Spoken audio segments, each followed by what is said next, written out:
Bonjour et bonsoir tout le monde, et bienvenue dans ce nouvel épisode de la version longue.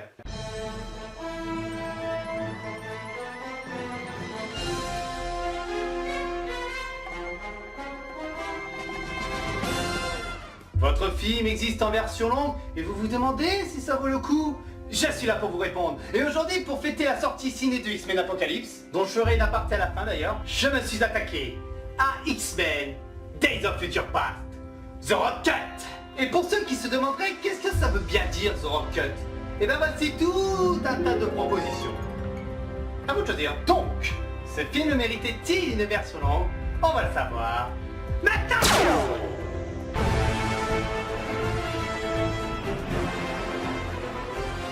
Grosse aparté avant de continuer, car certaines scènes inédites ou des scènes rallongées ne durent que quelques secondes, pas plus. Donc ne vous étonnez pas si certaines ne durent pas longtemps. Maintenant que vous êtes prévenus, on peut commencer. On voit Kitty et Bishop lorsqu'ils partent se cacher des sentinelles passer derrière un monument composé de photos. Des photos de mutants morts, très probablement. Mais avec la technique de Kitty, on peut se demander comment elles ont pu mourir, non?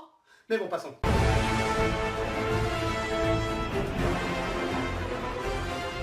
On voit un mutant qui allume des bougies sur ce monument. Quand je vous disais que les scènes étaient courtes.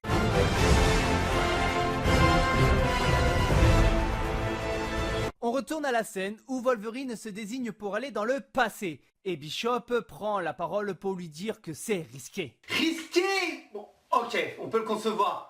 Mais pas avec Wolverine, voyons donc. Il dit qu'il pourrait changer le cours de l'histoire. C'est ce qui est un peu recherché en même temps. Que certains pourraient mourir et d'autres ne jamais naître. Le négatif, le négatif. Et Kitty dit que malgré cela, ils pourraient continuer le combat, mais Tornade leur demande s'ils comptent encore lutter longtemps ainsi, en envoyant Bishop dans le passé, jusqu'au jour où ça ne marchera pas. À savoir qu'au début du film, à 2 secondes près, ça foirait. Elle leur explique qu'ils ont donc une décision à prendre, et rapidement. C'est alors que Mutant numéro 4 Quoi? J'avais la peine de chercher son nom, c'est bon? demande à Tornade si elle veut dire que cette fois, ils vont devoir se battre pour un futur qu'ils ne connaîtront pas. Professeur Xavier le confirma que ce sera comme une seconde chance pour tout le monde. Pour résumer, ils vont devoir se battre sans savoir si leur avenir sera sauvé ou pas. Ça va devenir dingue! Bishop demande un vote, et Professeur Xavier, en regardant tout le monde, le fait télépathiquement, et dit qu'ils sont tous d'accord. Sympa comme pouvoir la télépathique, non? On pourrait vous faire gober n'importe quoi si vous avez confiance.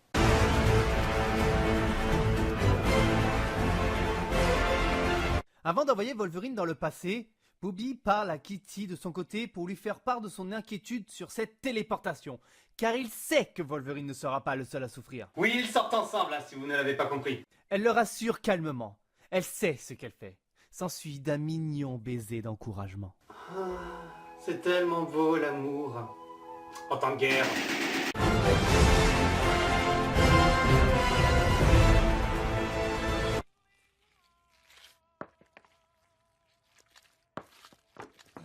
Oui, c'est un plan qui ne sert à rien du tout. Mais vous verrez que c'est pas le seul.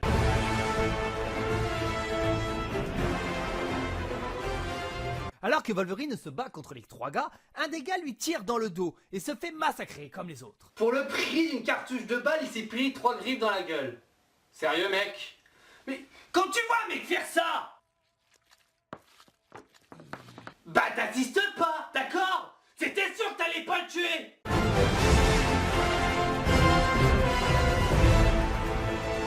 Après avoir massacré les trois mecs, Wolverine se dirigea vers la voiture du chef de la bande, où l'attend la femme à l'intérieur. Et vous pensez comme moi? Mais non, bande de gros dégueulasses, parle pas de ça. Vous allez voir. Elle lui demande ce qu'il a fait au gars et lui demande c'est quoi ce charabia sur le futur. Mais Logan lui demande de se faire oublier quelques jours et de descendre de la voiture. Vous vous y attendez pas, voleux, hein? En même temps, je vous rappelle le titre. Une fois la demoiselle sortie, il mit des lunettes de soleil qui se trouvaient dans la voiture. Et il se regarde, l'air de dire. Je suis trop classe. Puis il démarre la voiture, laissant la femme sur le trottoir. Un vrai gentleman, ce Wolverine. Mais pas dans la galanterie, non.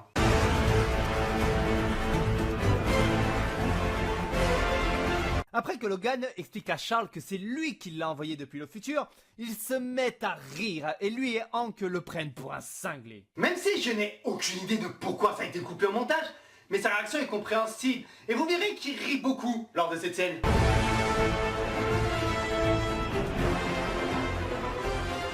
En Encore une scène où il se met à rire. Après l'annonce du besoin de Magneto dans cette mission, il se remet à rire en demandant à Logan de lui refaire la phrase encore une fois. Mais il lui répondit qu'il n'était pas sourd. Heureusement qu'il s'est repris après, hein, parce que si ça aurait resté ainsi, ça aurait été un échec total.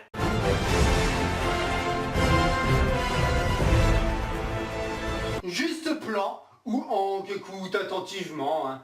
Et pour ceux qui se demanderaient où est-ce qu'elle se situe, ce fameux plan, bah c'est juste avant cette réplique culte. Allez vous faire enculer.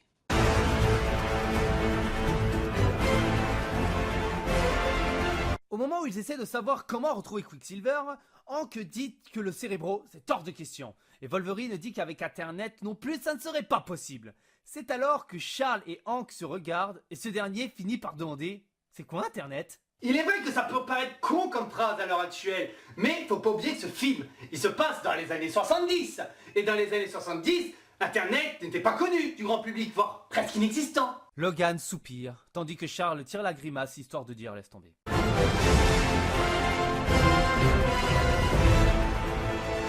Quand il pénètre dans la maison de Peter, alias Quicksilver, il croise sa petite sœur qui dit à Logan qu'elle est une princesse. Et lui? De toutes les différences relevées sur ces deux versions, celle-ci est ma préférée. Et vous allez très vite comprendre pourquoi. Il s'arrête, enlève ses lunettes et dit « Moi je suis Wolverine.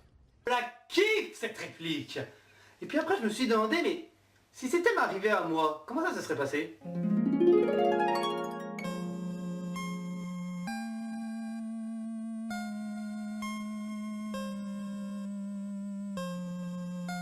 Vas-y, wesh, je suis une racaille, toi t'es quoi? Moi je suis Artoshaki. C'est où tes water? Il demande ensuite où est son frère et elle indiqua la cave. Ensuite sa mère dit à celle-ci de monter embêter sa sœur et elle lui répondit que c'est elle qui l'embête. Et seuls ceux qui ont eu un grand frère ou une grande sœur peuvent comprendre le sens de cette phrase.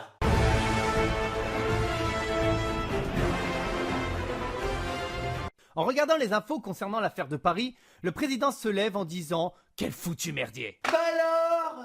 On doit montrer l'exemple et on est vulgaire? Mais c'est pas très gentil ça, dis donc.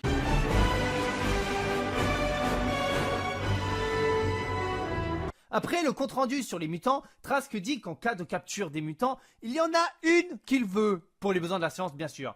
Et le président lui sort « Vous baisez qui vous voulez tant que c'est pas moi !» Non mais sérieux, surveille un peu ton langage. Attends, c'est dans la version longue. Pense en alors.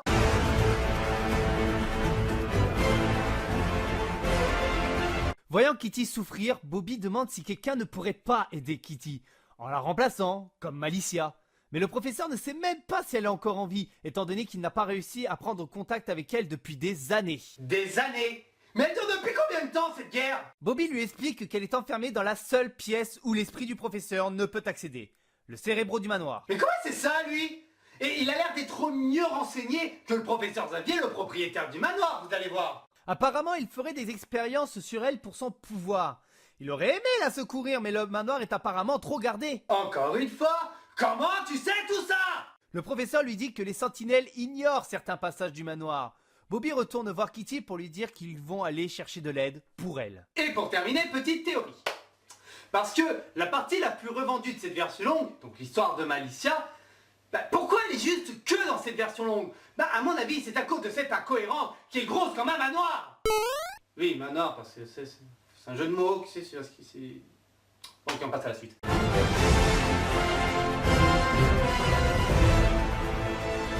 À l'aéroport, quand Mystique aperçoit l'apparition de Charles, elle essaye de le convaincre que tuer Trask est la seule solution possible. Il lui dit que où qu'elle soit, il la retrouvera. Et s'il en est obligé, il l'arrêtera. Rien d'autre à rajouter.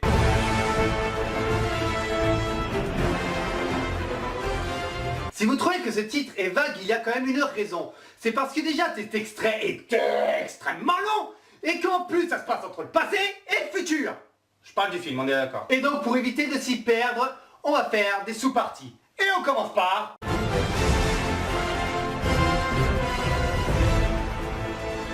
Après l'altercation avec Mystique par le biais du Cérébro, Logan propose à Charles de se reposer et de chercher sa destination demain. Pour les plus observateurs d'entre vous, il s'agit bien donc d'une scène alternative, car Charles ne voit pas là, sur les billets d'avion, le mot Washington, Qui d'ailleurs, Hank après montre sur la télé la fameuse info qui parle du discours du président Nixon. Je vous rassure tout de suite, cette scène est bien présente dans la version longue, mais un tout petit peu plus tard. La nuit tombe et Hank entre dans la chambre de Logan. Il lui demande s'il sait que le tabac donne le cancer. Et que va-t-il répondre selon vous? Il lui répond en fumant profondément son cigare. Mais je kiffe ce mec! Mais Hank n'était pas venu pour ça. Il tourne autour du pot afin de savoir s'il survit dans le futur. Logan lui répondit très sèchement « Non ». Et par conséquent, cette scène à la fin du film dans la version cinéma a été supprimée. Enfin, c'est logique en même temps. Hank est dégoûté, mais le cache en disant que ce n'est pas grave et quitte la chambre. Mais il fait rappeler par Logan qui lui rappelle que cette info vient du monde d'où il vient. Et donc sa crainte n'a pas à avoir lieu, vu qu'il essaye de changer le futur. On retrouve ensuite Hawk devant Star Trek en train de boire un café, un thé ou peu importe. Star Trek, hein. Je pense que c'est un clin d'œil pour Patrick Stewart, hein, vu qu'il a incarné Jean-Luc Picard dans cette franchise. C'est alors qu'il est intercepté par une télé qui parle du discours du président Nixon en face de la Maison Blanche en présence de Trask. Soudain, il entend du bruit dehors et en voulant vérifier, il tombe sur Mystique. Quelle étonnante surprise! Non, sérieusement. Il lui refait son bandage et lui dit qu'elle manque à Charles, mais celle-ci dit que c'est la fille d'avant qui lui manque. Hank lui dit qu'à lui aussi, elle lui a manqué. Oh, Mystique a manqué au faux. C'est trop mignon. Elle lui fait remarquer qu'il est toujours d'apparence humaine et il lui explique qu'il a des doses à prendre et qu'il redevient bleu s'il perd son calme ou s'il joue sur ses instincts animaux, dont le désir. Bon, les scénaristes, c'est quoi ce foutage de gueule là sur les caractéristiques? C'est Hulk ça. Enfin, bon, sauf sur le côté animal, ok. Sinon, sur le désir, vous le sentez venir ou pas? Mystique lui dit de ne pas refouler sa nature animale et l'embrasse. S'ensuit une scène sensuelle entre elle et le fauve qui finissent tous les deux transformés. Ah, vous vouliez voir la scène? Pas acheter le Blu-ray alors. Ils discutent de leur beauté naturelle, ce qui frustre Hank quand elle lui demande comment il se trouve. Il se relève et lui conseille d'aller se reposer. Morale de cette scène, faut pas contrarier le fauve.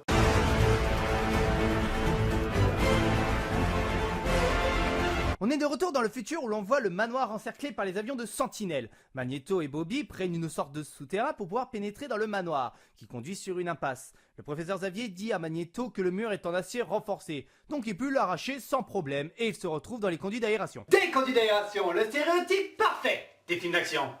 On continue. Magneto arrache le sol pour se retrouver dans le couloir menant au Cérébro. Coïncidence scénaristique, mais on continue. Ils ouvrent le Cérébro et découvrent avec horreur Malicia sur un lit d'hôpital avec 3 médecins autour.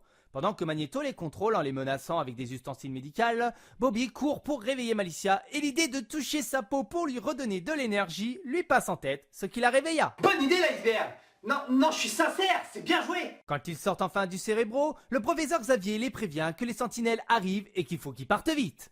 Vous avez vraiment cru qu'ils allaient s'en sortir sans combat? Mais c'est un film d'action, c'était évident. Ils remontent dans le conduit mais sont tout de même attaqués. Le sentinelle arrive à monter et Bobby crée un mur de glace pour les protéger. Dites-moi, vous sentez pas comme une odeur de sacrifice? Mais le pauvre se retrouve encerclé et donc en difficulté.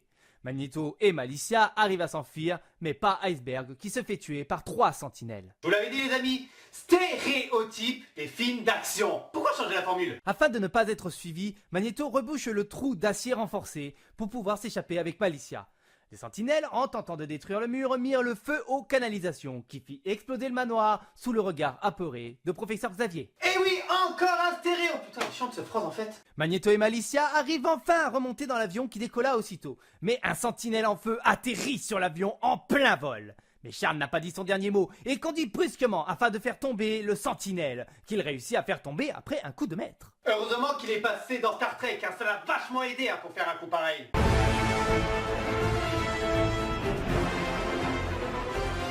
Mystique prend l'apparence de Charles du passé afin de pénétrer dans le Cérébro, afin de le casser. On peut dire qu'elle est loin d'être notre petite Mystique, hein, tandis que Hank, lui, n'a pas géré du tout.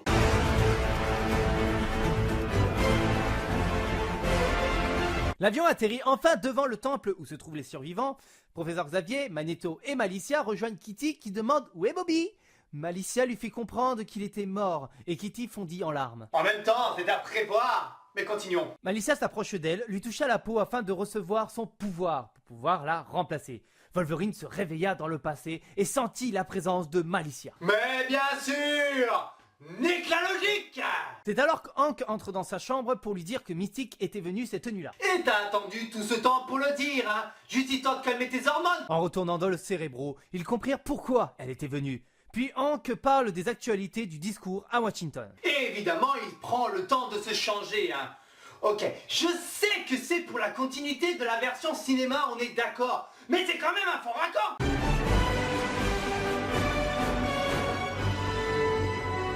Au moment de récupérer son casque, Magneto porte une petite attention à la pièce avec laquelle il tua le chef dans X-Men le commencement. Et voilà, la scène longue est enfin terminée. Ouf. Ça va toujours? Non, je vous dis ça parce que c'est pas encore fini.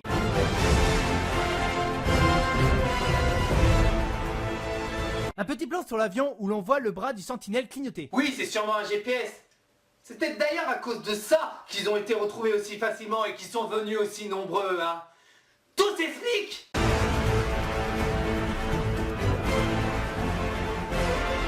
À la réplique, ils nous ont retrouvés. Ce qui n'est pas étonnant vu la scène précédente. La scène change vu que Malicia a pris la place de Kitty. Je vous entends déjà d'ici, et vous avez totalement raison. Donc voici, en une prise, toutes ces scènes alternatives.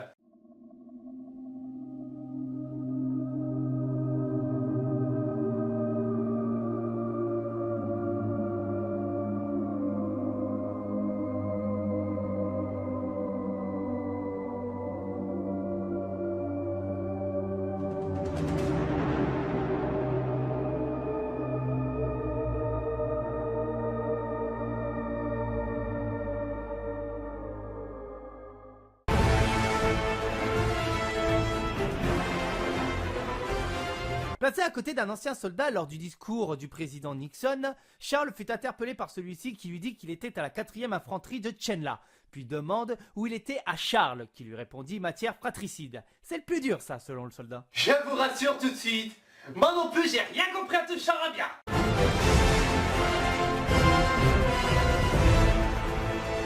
Oui, cette scène a été un peu rallongée, oui. Ah, vous trouvez cela inutile? Eh ben... ouais, ça l'est.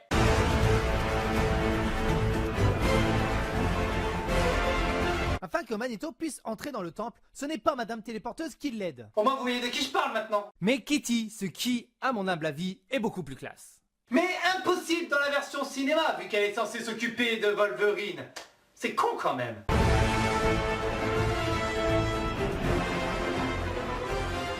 Avant de me dire que c'est impossible, je vous explique. Parce que cette scène a été supprimée, mais elle n'a pas été remplacée. Je tenais juste à le signaler.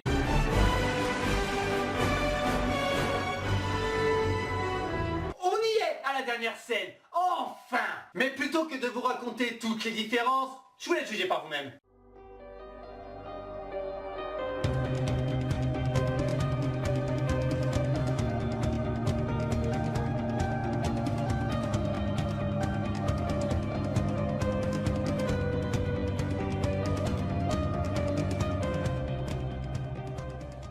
Et c'est tout ce qu'il y a dans cette version. Enfin, tout ce qu'il y a... Bref, est-ce que ce film méritait d'exister? Mais putain, ouais! Je vous conseille vraiment de regarder cette version. L'intrigue avec Malicia rajoute une autre perspective au film. Et ça, j'adore. Et sinon, concernant X-Men Apocalypse, étant donné que cette vidéo sort le jour de sa sortie, je mets donc une petite annotation pour dire ce que j'ai pensé du film.